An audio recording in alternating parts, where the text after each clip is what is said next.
வணக்கம்.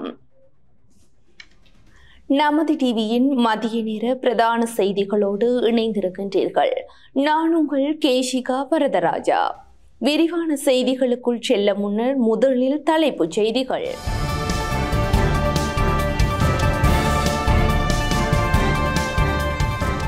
தலை சிறந்த ஆசிய விஞ்ஞானிகள் பட்டியலில் யாழ் பல்கலை பேராசிரியர். கொழும்பு மாநகர சபை எமக்கே ஐக்கிய மக்கள் சக்தி சூளுரை. ஐரோப்பிய ஒன்றியத்தின் உயர்மட்ட குழு நாட்டிற்கு. ஐரோப்பிய ஒன்றியத்துடனான பேச்சுவார்த்தைக்கான கால வரையறை நீடிப்பு. தொடர்பான உள்நாட்டு செய்திகள்.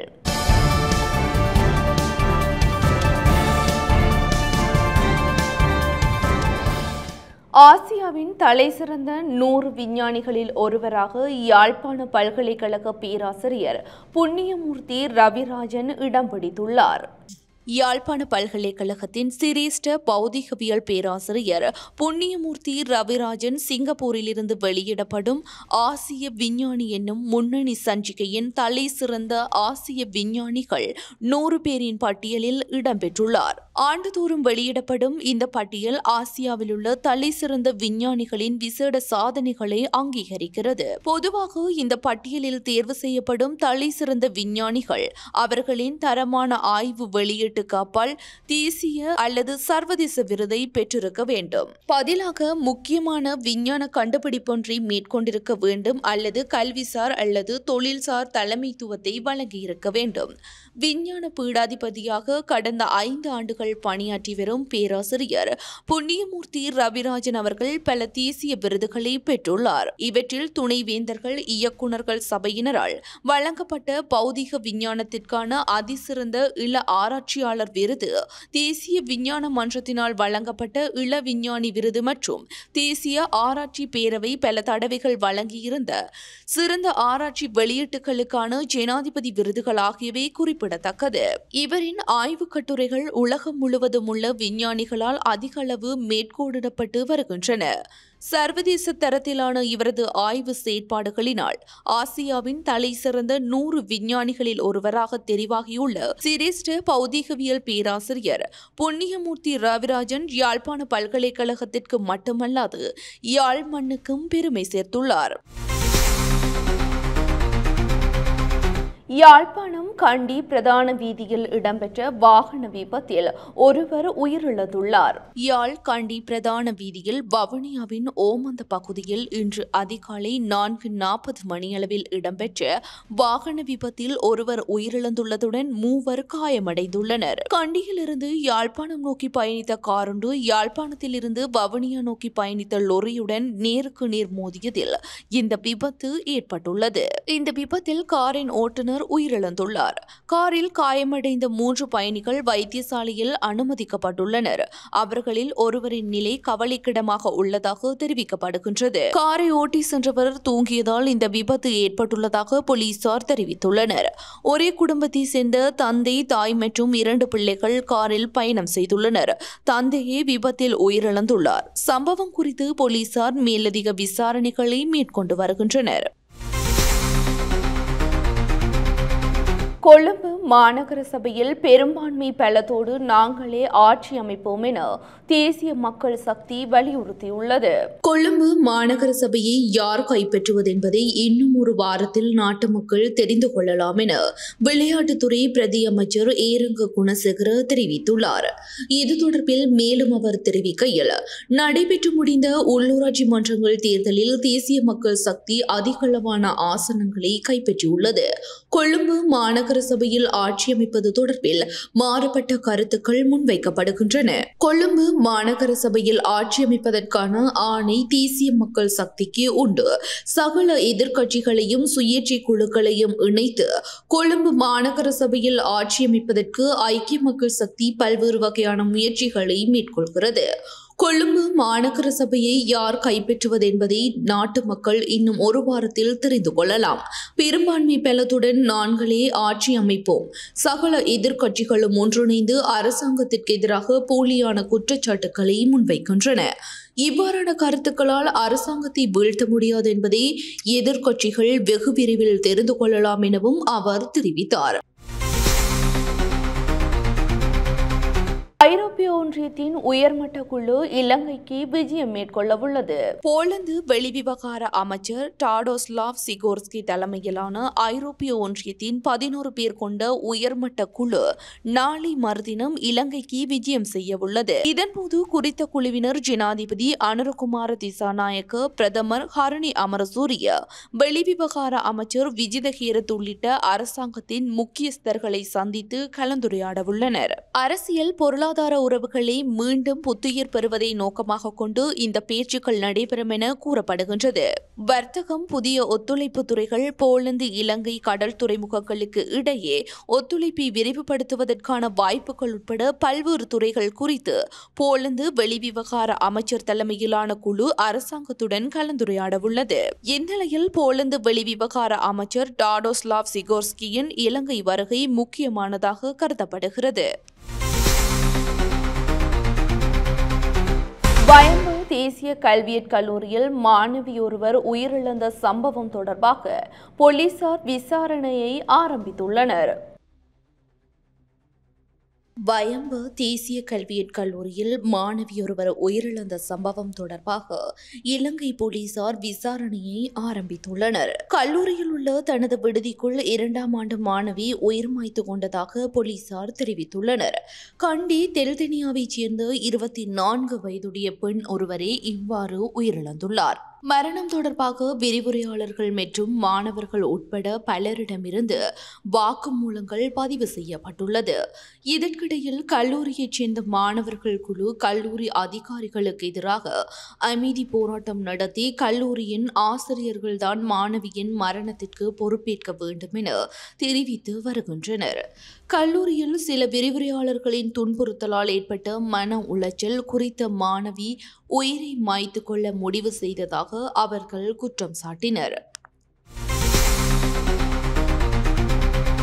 தேசிய லொத்தர் சபையின் முன்னாள் பணிப்பாளர் துசிதா கல்லோண்டுவின் வாகனத்தை குறிவைத்து தாக்குதல் நடத்திய சம்பவம் தொடர்பாக 3 பேர் கைது செய்யப்பட்டுள்ளனர். தேசிய லொத்தர் சபையின் முன்னாள் பணிப்பாளர் துசிதா கல்லோண்டுவின் வாகனத்தை குறிவைத்து தாக்குதல் நடத்திய சம்பவம் தொடர்பாக ஒரு பெண் உட்பட 3 சந்தேக நபர்கள் கைது செய்யப்பட்டுள்ளனர். கல்ஸ்டோப் நீதவான் நீதிமன்றத்தால் மே 29ஆம் தேதி வரை குறித்த சந்தேக நபர்கள் விளக்கமறியலில் வைக்கப்பட்டுள்ளனர்.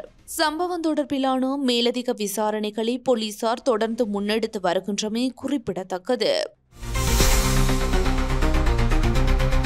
கனடா அனுப்புவதாக கூறி லட்சக்கணக்கான பண மோசடி செய்த பெண் கைது செய்யப்பட்டுள்ளார். யாழ் வடமராட்சி கிழக்கு கட்டைக்காடு பகுதியில் குடும்ப பெண்ணிடம் வெளிநாடு அனுப்புவதாக கூறி 27,80,000 ரூபாவை மோசடி செய்த பெண் ஒருவரை போலீசார் கைது செய்துள்ளனர். வடமராட்சி கிழக்கு கட்டைக்காட்டை சேர்ந்த ரமேஷ் பிரேமா என்னும் குடும்ப பெண்ணிடம் அவரது கணவரை கனடா அனுப்புவதாக கூறி பெண்ணொருவர் 27,80,000 ரூபாவை 2023ஆம் ஆண்டு பெற்றுள்ளார். அதன் பின்பு அவரது தொடர்பு துண்டிக்கப்பட்டுள்ளதுடன் தாம் மோசடி செய்யப்பட்டதை உணர்ந்த குடும்ப பெண் காசு பரிமாற்றம் செய்யப்பட்டமைக்கான அனைத்து ஆதாரங்களுடன் போலீஸ் நிலையத்தில் முறைப்பாடு அளித்ததன் பிரகாரம் 2024ஆம் ஆண்டு சந்தேக நபருக்கு கிளிநொச்சி நீதிமன்றம் பயண தடை விதித்து பிடியாணை பிறப்பித்திருந்தது. குறித்த சந்தேக நபர் மருதங்கனி போலீசாரின் உதவியுடன் செம்பியன்பேட்டில் வைத்து கைது செய்யப்பட்டுள்ளார். கைது செய்யப்பட்டவரிடம் போலீசார்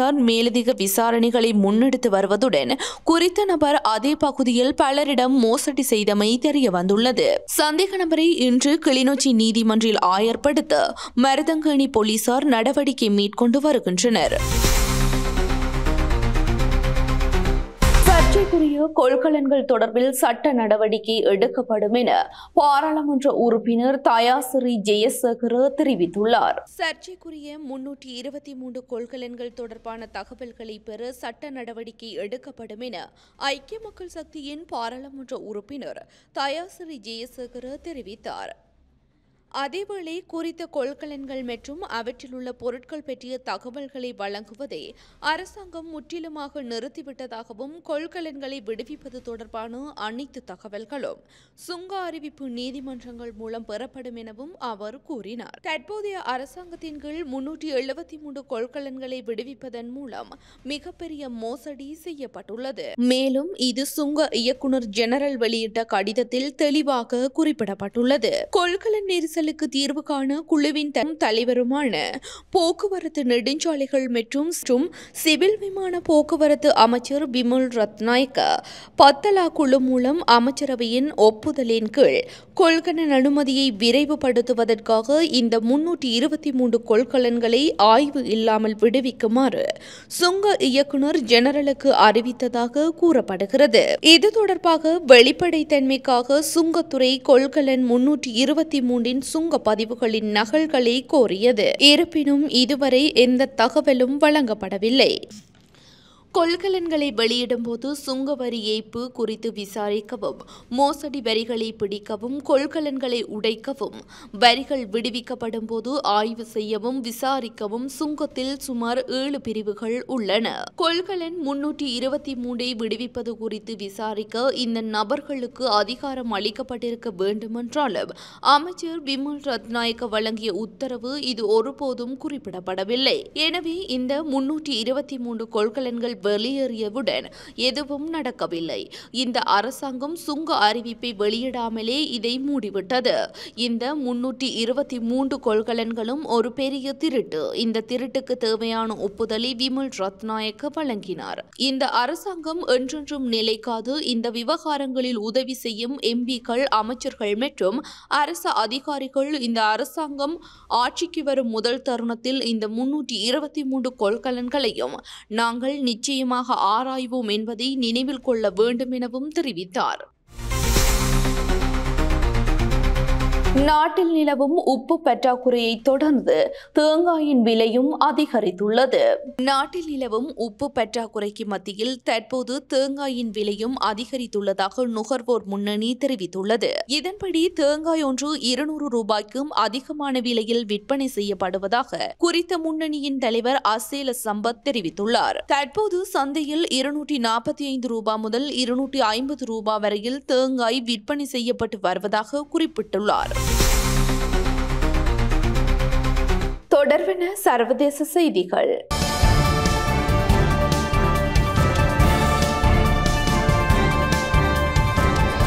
ஐரோப்பிய ஒன்றியத்துடனான பேச்சுவார்த்தைகளை நடத்துவதற்கான காலத்தை அமெரிக்க ஜனாதிபதி டொனால்ட் ட்ரம்ப் நீடித்துள்ளார்.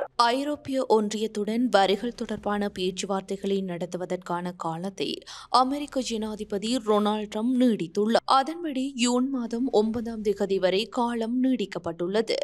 ஐரோப்பிய ஒன்றியத்தின் தலைவர் நேற்றைய தினம் அமெரிக்க ஜனாதிபதி டொனால்ட் ட்ரம்புடன் சிறந்ததொரு பேச்சுவார்த்தை எட்டப்பட்டதாக கூறியதை தொடர்ந்து இந்த கால வரையறை நீட்டிக்கப்பட்டுள்ளதாக தெரிவித்தார். கடந்த மாதம் ஐரோப்பிய ஒன்றிய பொருட்களுக்கு 20% வரியை அமெரிக்க ஜனாதிபதி விதித்திருந்தார். பின்னர் அந்த வரி 10% குறைக்கப்பட்டது. கடந்த வெள்ளிக்கிழமை ஐரோப்பிய ஒன்றியத்துடனான பேச்சுவார்த்தையில் திருப்தியடையாத நிலையில் 50% வரிகளை விதிக்க உள்ளதாக அமெரிக்க ஜனாதிபதி அச்சுறுத்தினார். இது தொடர்பில் கலந்துரையாடல் ஒன்றை நடத்த திட்டமிட்டிருந்த போது அதற்கான கால எல்லையை ஜூன் மாதம் 9ஆம் தேதி வரை அமெரிக்க ஜனாதிபதி டொனால்ட் ட்ரம்ப் நீடித்துள்ளார். தொடர்பான விளையாட்டு செய்திகள்.